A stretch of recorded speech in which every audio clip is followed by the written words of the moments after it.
Hi friends, இந்த வீடியோவில் YouTube channel ஆரம்பிக்கவே கூடாத ஒரு 10 ஒஸ்டான கண்டென்ட் என்னங்கிறத பற்றி இந்த வீடியோவில் தெளிவாக பார்க்கலாம். இந்த 10 கண்டென்ட்டும் நம்ம சேனல் சப்ஸ்கிரைபர்ஸோடைய சேனலை அனலைஸ் பண்ணி அதுலேருந்து எடுக்கப்பட்டது தான். ஸோ முழுக்க முழுக்க என்னுடைய பர்சனல் எக்ஸ்பீரியன்ஸ் அண்டு நம்ம சேனல் சப்ஸ்கிரைபர்ஸோடைய சேனலை அனலைஸ் பண்ணி எடுக்கப்பட்ட ஒரு விஷயம்தான். ஸோ இந்த வீடியோவை நீங்கள் ஃபுல்லாக பார்க்கறது மூலிமா உங்களுக்கு ஒரு கிளியரான ஒரு ஐடியா கிடைக்கும். ஸோ இப்போ தான் நீங்கள் ஒரு சேனல் ஆரம்பிச்சிருக்கீங்க, ஒரு பிகினர் லெவல் யூடியூபராக இருக்கீங்க, ஒரு குழப்பத்தில் ஒரு சேனல் ஆரம்பிச்சிருக்கீங்க அப்படின்னா கூட இந்த 10 கண்டென்ட்டுக்குள்ளே நீங்கள் சப்போஸ் எதாவது ஆரம்பித்து ஒரு 2-3 வீடியோ தான் போட்டிருக்கீங்கன்னா நீங்கள் டக்குன்னு உங்கள் சேனல் கண்டென்ட்டை மாற்றுறதுக்கு ரொம்ப ஒரு நல்ல வாய்ப்பாக அமையும். ஸோ வாங்க அந்த 10 கண்டென்ட் என்னங்கிறத இந்த வீடியோவில் தெளிவாக பார்க்கலாம்.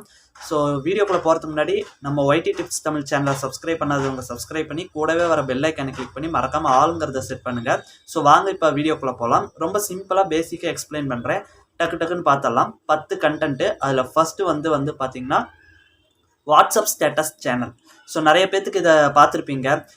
சம்மந்தமே இல்லாத ஒரு ஸ்டேட்டஸ் போடுவாங்க. ஒரு நடிகருக்கு பிறந்த நாள்னா அந்த நடிகரை மையப்படுத்தி ஒரு status, love status, comedy status and இந்த மாதிரி ஸ்டேட்டஸ் அதிகமாக போடுவாங்க. ஸோ இதெல்லாம் பார்த்தீங்கன்னா அவங்க சேனலுக்கு நல்ல வியூஸ் வரும், நல்ல க்ரோத்தாக தான் இருக்கிற மாதிரி தெரியும் வெளியில். ஆனால் அப்படி வர வியூவர்ஸ் யாருமே அவங்க சேனலோட தங்கி இருக்க மாட்டாங்க. அவங்க பாட்டுக்கு வருவாங்க, அவங்க பாட்டுக்கு வீடியோ பார்ப்பாங்க, இல்லை டவுன்லோட் பண்ணுவாங்க, போயிடுவாங்க. உங்களுடைய சேனலை சப்ஸ்கிரைப் பண்ணி அடுத்த வர வீடியோவுக்கு வெயிட் பண்ணுங்கிற அவசியம் அந்த வாட்ஸ்அப் ஸ்டேட்டஸ் ஆடியன்ஸுக்கு இருக்காது. ஸோ அப்படி ஒரு வாட்ஸ்அப் ஸ்டேட்டஸ் சேனல் ஆரம்பிக்கிறீங்கன்னா அது ரொம்பவே வேஸ்ட்டு. சப்போஸ் அதை மானிட்டைஸ் பண்ணுறது கஷ்டம். மானிட்டைஸ் பண்ணிங்கனாலும் அதுக்கு ஆட்ஸுங்கிறது ரொம்பவே கம்மியாக தான் கொடுப்பாங்க. வருமானங்கிறது அந்த ஆட் ரெவென்யூங்கிறதே சுத்தமாக வராது. ஸோ ஃபஸ்ட்டு இந்த சேனல் ஆரம்பிக்கிற மாதிரி ஐடியா இருந்ததுன்னா தவிர்த்துக்கோங்க. ஃபஸ்ட்டு இது. ரெண்டாவது பார்த்தீங்கன்னா ப்ராங்க் சேனல். ஸோ ஒரு காலம் இந்த கொரோனாவுக்கு முன்னாடி, அந்த கொரோனா டைமு அப்போயெல்லாம் இந்த ப்ராங்க் சேனல் நல்லா ஹிட் அடிச்சுட்டு இருந்தது. ஆனால் இப்போ நிறைய பேர் இந்த ப்ராங்க் சேனல்லாம் ஆரம்பிக்கணும் அப்படின்னு நினச்சிக்கிட்டு இருக்கீங்க. ப்ராங்க் சேனல் ரொம்பவே டோட்டல் வேஸ்ட் ஆகிடுச்சு. ஏன்னா ப்ராங்க்கில் இப்போ நிறைய பேர் வந்துட்டாங்க. இப்போ அவங்க ஆடியன்ஸை பிடிச்சி வச்சுட்டாங்க. இனி அவங்க ப்ராங்க் இனிமேல் நம்ம பண்ணி அந்த மாதிரிலாம் நம்ம சேனலை க்ரோத் பண்ணுறதுங்கிறது ரொம்பவே கஷ்டம்.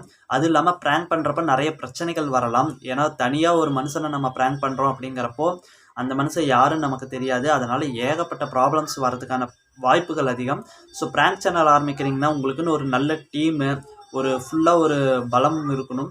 ஒரு எந்த ஏரியாவில் நீங்கள் ப்ராங்க் எடுக்கிறீங்களோ அந்த ஏரியா போலீஸ் ஸ்டேஷனில் ஒரு இன்ஃபர்மேஷனும் கொடுக்குற அளவுக்காவது இருக்கணும். அந்த அளவுக்கு இருந்தால் தான் ஒரு ப்ராங்க் வீடியோ எடுக்க முடியும்.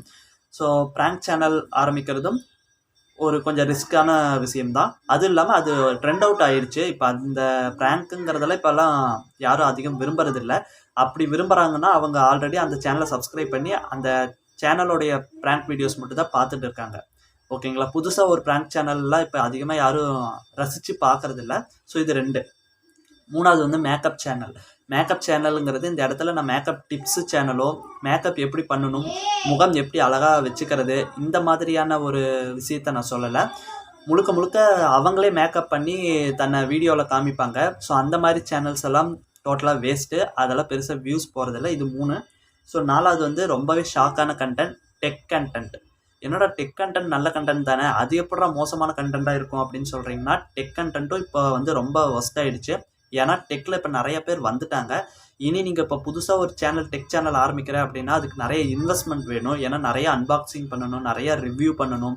ஸோ நிறையா ஒரு அப்டேட் வந்துச்சுன்னா டக்குன்னு முன்னாடி நீங்கள் தான் ஃபஸ்ட்டு சொல்லணும். ஏன்னா இப்போ ஒரு 100 சேனல் தமிழ்லேயே இருக்குது. அந்த 100 சேனல் சொல்லாத ஒரு அப்டேட்டை நீங்கள் ஃபஸ்ட்டு சொல்லணும். அப்படியே நீங்கள் சொன்னாலும் சப்ஸ்கிரைபர் கம்மியாக இருக்கிறப்ப அந்த சேனல் பெருசாக ரீச் ஆகாது. ஒரு நிறைய இன்வெஸ்ட்மெண்ட் தேவை. குறைஞ்சது ஒரு டெக் சேனல் க்ரோத் ஆகிறதுக்கு ஒரு 4லேருந்து 5 வருஷம் ஆகும். ஸோ டெக் சேனல் ஆரம்பித்து க்ரோத் ஆகணும் அப்படின்னா உங்களுக்கு ஒரு நல்ல பண வசதி இருக்குது, நான் இன்வெஸ்ட்மெண்ட் பண்ண தயாராக இருக்கேன் அப்படின்னா நீங்கள் டெக் சேனல் ஆரம்பிங்க. அதையும் தனி உங்களுக்கு இன்ட்ரெஸ்ட் இருக்கும் பட்சத்தில் ஆரம்பிங்க. ஓகேங்களா? 4வது டெக் சேனல். 5வது இதுவும் ரொம்ப ஷாக்கிங்காக இருக்கும், விளாக் சேனல். என்னடா விளாக் சேனல்லையும் சொல்கிறேன் அப்படின்னு கேட்டிங்கன்னா, ஆமாம், விளாக் சேனலும் இப்போ ரொம்ப மொக்கையாயிடுச்சு. குறிப்பாக விளாக் சேனல் போடுறவங்க ரெகுலராக வீடியோஸ் அப்லோட் பண்ணணும். அப்படி ரெகுலராக வீடியோஸ் அப்லோட் பண்ணால் மட்டும்தான் உங்களுக்கு ஒரு நல்ல ரீச்சுங்கிறது இருக்கும். அதுவும் இல்லாமல் விளாக் சேனலுக்கு நல்ல டீம் இருக்கணும், நல்ல எடிட்டிங் இருக்கணும், தம்ப்நெயில் இருக்கணும், எல்லாமே நல்ல பெஸ்ட்டாக இருக்கணும். அப்போ தான் ஒரு விளாக் சேனல் நல்லா பெர்ஃபார்ம் ஆகும். ஸோ இது விளாக் சேனலும் இப்போ தான் ஸ்டார்ட் பண்ணுற ஸ்டேஜில் இருக்கீங்கன்னா தவிர்த்துக்கோங்க.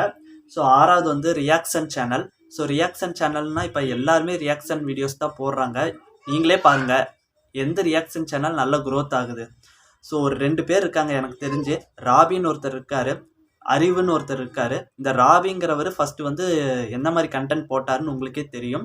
ஸோ அந்த கண்டென்ட்டு வந்து இன்கம் ரிவீல் பண்ணுற கண்டென்ட். அதனால் அவங்களுக்கு அப்படி ஒரு ஆடியன்ஸை பிடிச்சி அதுக்கப்புறம் ரியாக்ஷன் சேனல் ஆரம்பித்தாங்க. அதனால் அவருக்கு நல்ல க்ரோத் இருந்தது.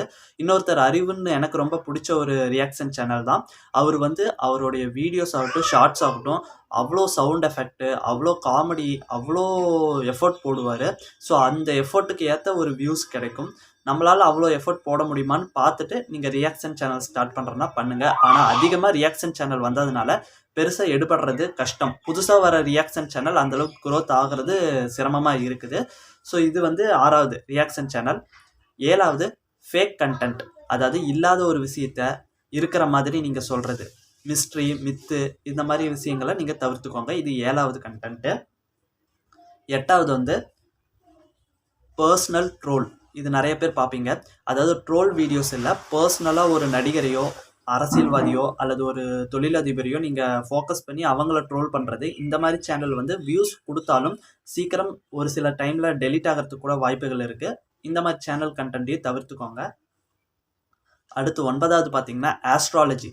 இந்த ஜோதிடம் சம்மந்தப்பட்ட பொய்யான தகவல்களை சொல்கிற சேனல்ஸும் நிறைய பாதிக்கப்படுது. இந்த சேனலையும் தவிர்த்துக்கோங்க. இந்த மாதிரி ஐடியா, அதாவது ஆஸ்ட்ராலஜி சம்மந்தமாக போடுற மாதிரி இருந்ததுன்னா தவிர்த்துக்கோங்க. அடுத்து 10வது ரொம்ப முக்கியமான கண்டென்ட்டு எக்ஸ்ட்ரீம் சேலஞ்ச் கண்டென்ட். அதாவது இப்போ தமிழில் நிறைய பேர் யூடியூப்னு எடுத்துக்கிட்டிங்கனாலே சேலஞ்ச் வீடியோஸ் போடுவாங்க. அதுலேயும் ஒரு சிலர் வந்து எக்ஸ்ட்ரீம் லெவல் சேலஞ்ச் வீடியோஸ் போடுவாங்க, உயிரை பணைய வச்சு பண்ணுற மாதிரி. அந்த மாதிரி பண்ணிங்கனாலும் கண்டிப்பாக சேனல் அந்தளவுக்கு க்ரோத் இருக்காது. ஸோ இந்த 10 கண்டென்ட் தான் ரொம்ப ரொம்ப ஒஸ்ட்டான கண்டென்ட்டு. இதில் நீங்கள் ஏதாவது ஒன்று பண்ணிட்டு இருக்கீங்கன்னா கண்டிப்பாக அதை தவிர்த்துக்கிட்டு வேறு நல்ல கண்டென்ட் பண்ணுங்கள். கண்டிப்பாக சேனல் இன்னும் நல்லா உங்களுக்கு யூடியூப்பில் நல்லா க்ரோத் ஆவீங்க. இன்னொரு ரொம்ப முக்கியமான விஷயம், நம்ம வந்து பெய்டு தம்ப்நெயில் சர்வீஸ் பண்ணிக்கிட்டு இருக்கோம். உங்கள் யூடியூப் வீடியோவுக்கு ஒரு கம்மியான ப்ரைஸில் நல்ல தம்ப்நெயில் வேணும்னா ஸ்க்ரீனில் ஒரு மெயில் ஐடி தரேன். அந்த மெயில் ஐடிக்கு கான்டாக்ட் பண்ணுங்கள். என்ன டீட்டெயில் ஏதுங்கிறது அவங்க சொல்லுவாங்க. இந்த வீடியோ பிடிச்சிருந்துன்னா ஒரு லைக் போடுங்க. யூடியூப் ரிலேட்டடாக ஏதாவது டவுட் இருந்ததுன்னா கமெண்ட் பண்ணுங்கள். அடுத்த ஒரு நல்ல வீடியோவில் சந்திக்கலாம்.